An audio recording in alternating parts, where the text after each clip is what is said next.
Okay, so hi there, it is Steph and Emma here from the Bead Shop for our fourth vlog.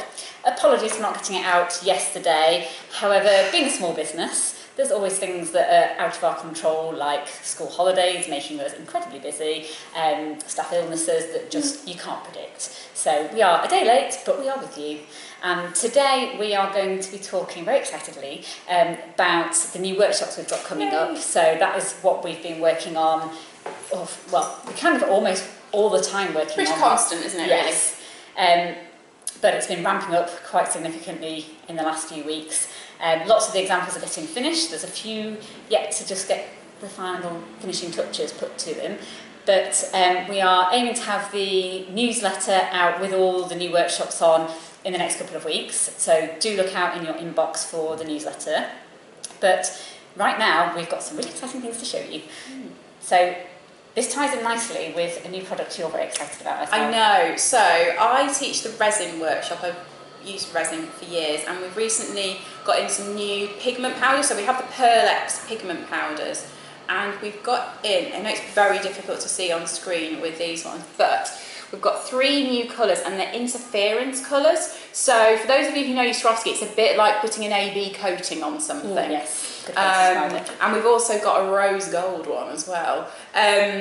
Now the great thing about these kind of interference ones is they're kind of like a pale kind of pearlescent pigment, but they add a kind of sheen of colour. So there's 3 different ones. So there is one that adds a kind of sort of pinkish tinge. There is one that adds a sort of kind of bluish tinge, and another one that's got a slight violet tinge. It's really difficult to tell, but I did a little bit of a test of some colours, and they're amazing. They look absolutely crazy. Let's see if it will kind of pick up on any of the colours. Probably not, but they are really cute. Really close. That one has a bit of everything in all it. of them in. Go on, Steph. So see if it'll come on camera. There we go. So if you can get the light, it's just an amazing, shining, kind of shimmery, multicoloured kind of finish. So you can add it to existing colours that you've already got. You can use them on their own.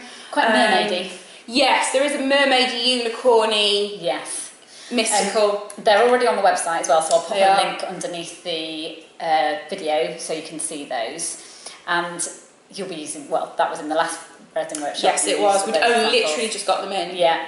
But it opens up lots of options for experimenting. And layering different kind of resins as well, so definitely worth playing with.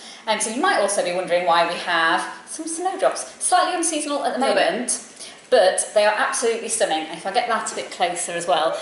These are entirely beaded snowdrops made by the very talented Leslie Belton, who is a guest tutor for us, and we're going to be running 2 sessions at the moment, might be more, one in November and one in February, and you'll be able to hopefully make 3 little flowers. It's one of those things that once you get the technique, it's really, really addictive and really satisfying. So Leslie's made a combination of a closed bud and 2 little open ones, and they're just so satisfying and really realistic. I absolutely love them. And they're quite quick to make once you get the hang of it as well. Yeah.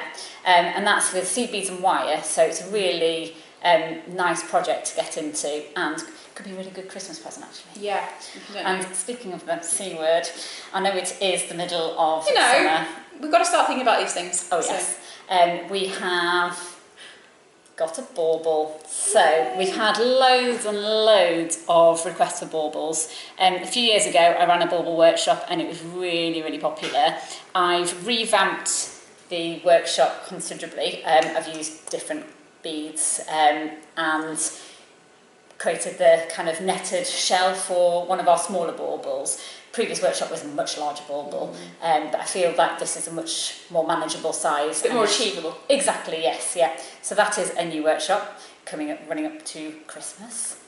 So that's a nice thing to do. I've also got a kit in the process of being finished. That's what you meant. So yeah, it is very warm in here. So. It is, and we've had to turn the fans off because we couldn't hear, so we're and then some of the other items we've got here, I was very tempted to wear this today because it matches my dress perfectly.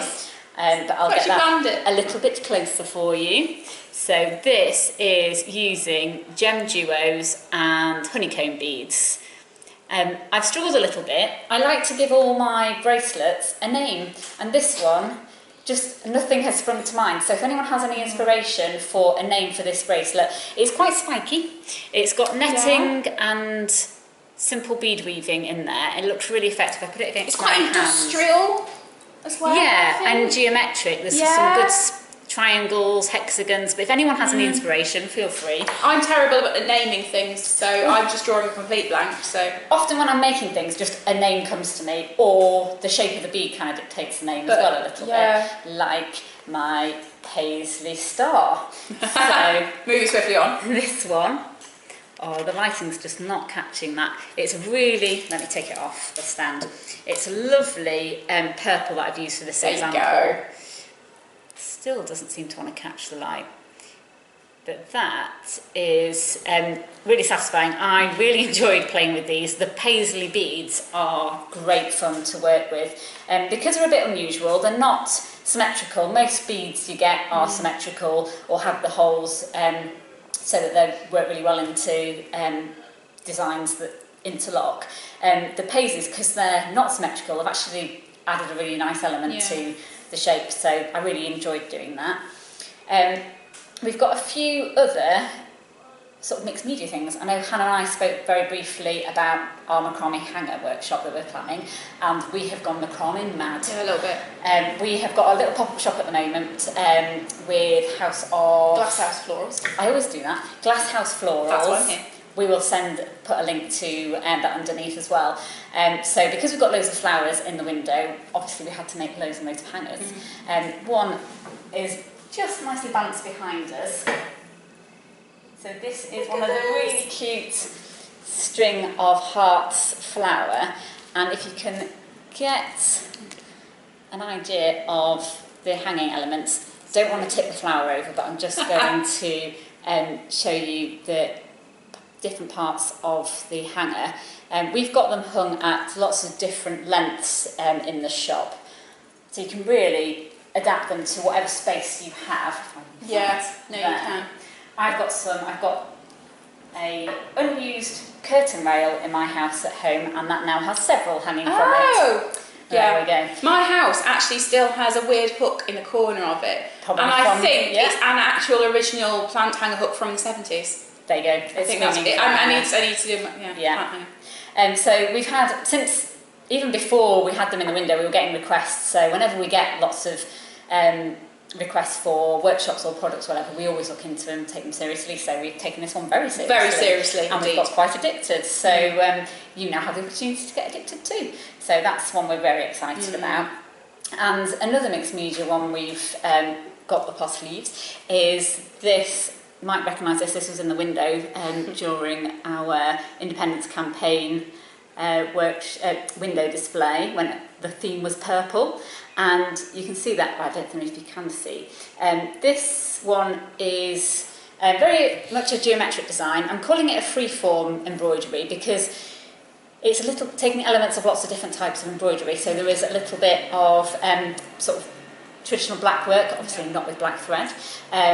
There's a little bit of cross stitch in this example, which is a leaf, which Steffi is still working on it. I literally took it out of her hands when she was working on it and ran off with it. But we have to show it off. It's a really cool it's so leaf. Yeah, so you really can do anything with it. You can work in multiple colours.